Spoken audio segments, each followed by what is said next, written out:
আলাইকুম প্রিয় সবুজ কৃষিপ্রেমী ভাইয়েরা,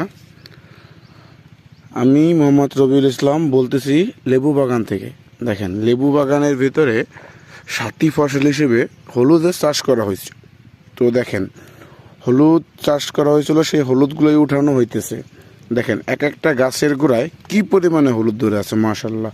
এটা সম্পূর্ণ আল্লাহ তাআলার নিয়ামত। এক একটা গাছের গোড়ায় 5 থেকে 7 কেজি পরিমাণে হলুদ ধরে আছে। দেখেন, এক একটা গাছের গোড়ায় 5 থেকে 7 কেজির উপরে হবে হলুদ। একটা গাছের 3 ভাগের 1 ভাগ হবে আমার হাতে। দেখেন, তাতেই কত বড়, কি পরিমাণের সাইজ। এটা পরিপূর্ণ আল্লাহ তাআলার নিয়ামত। দেখেন, মাশাল্লাহ।